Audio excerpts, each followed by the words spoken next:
Hi, welcome to my channel Economics Made Easy by Sumaira Sharma.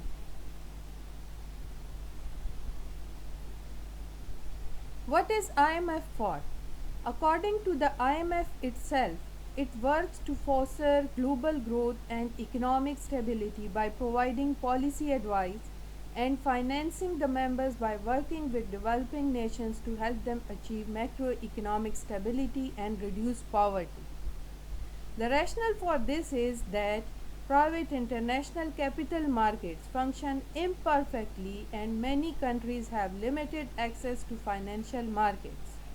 Such market imperfections, together with balance of payments financing, provide the justification for official financing without which many countries could only correct large external payment imbalances through measures with adverse economic consequences. The IMF provides alternate source of financing. Primary functions of IMF at the time of foundation.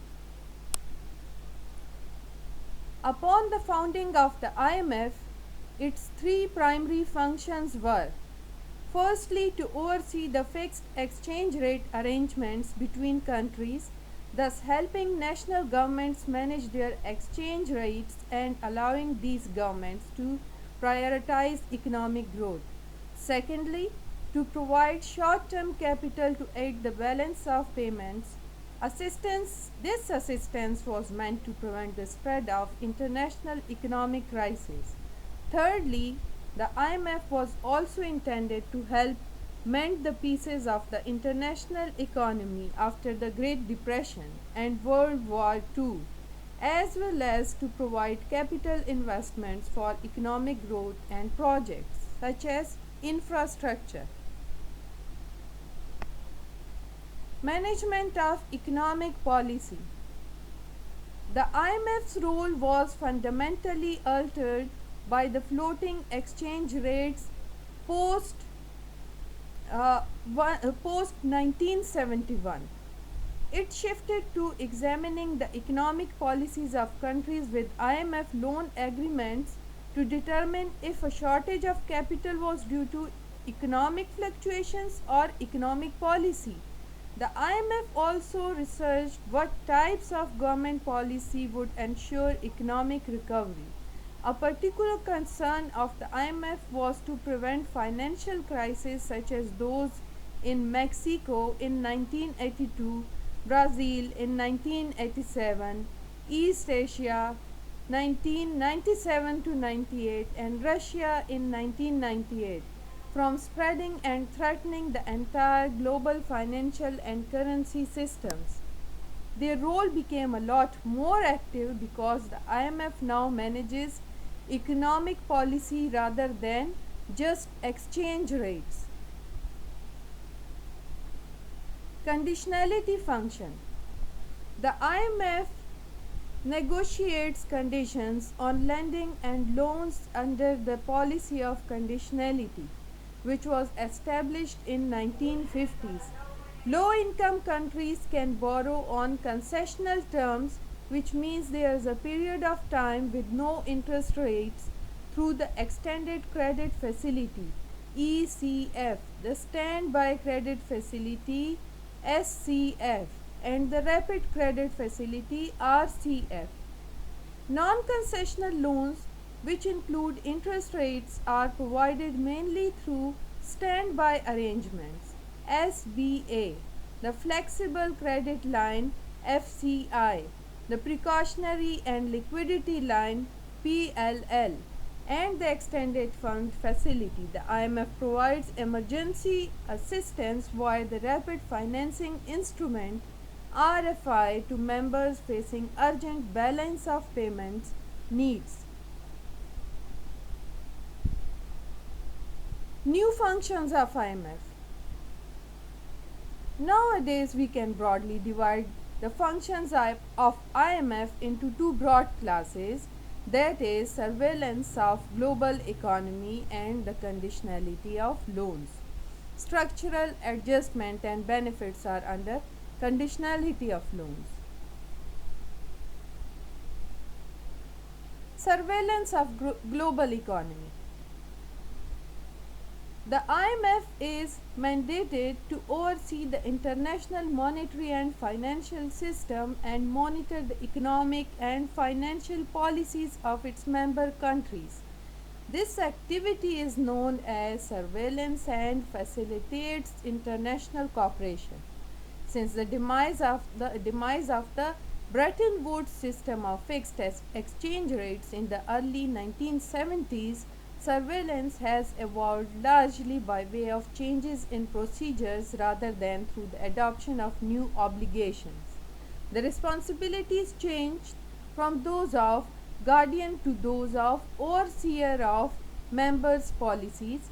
The fund typically analyzes the appropriateness of each member country's economic and financial policies for achieving orderly economic growth and assesses the consequences of these policies for other countries and for the global economy.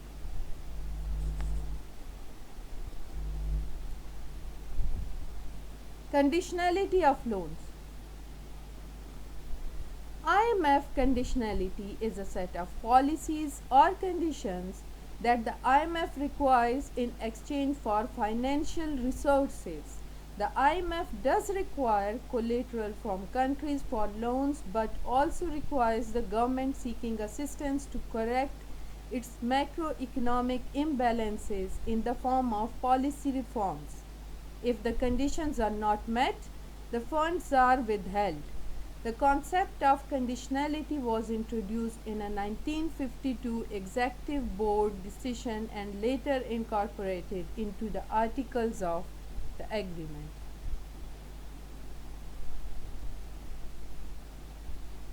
Structural adjustment. Structural adjustment is a part of conditionality.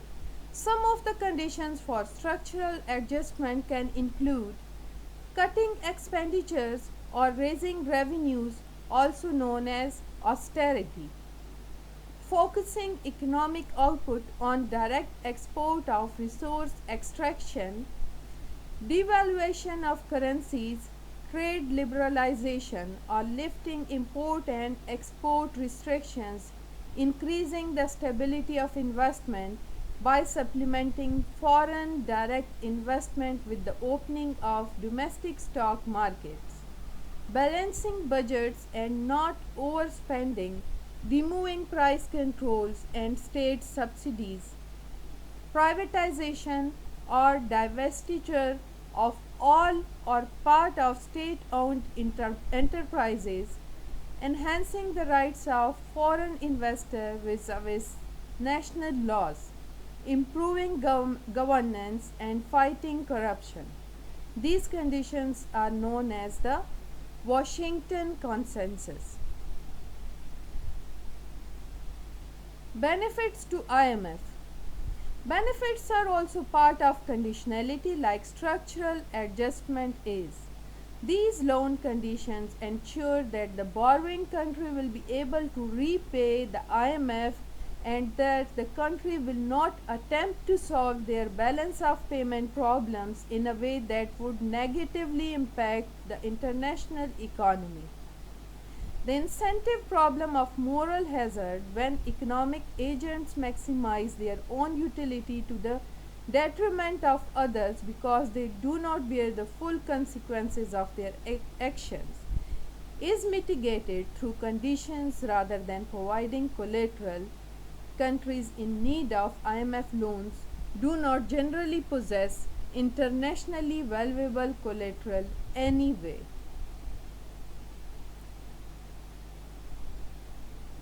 Thank you.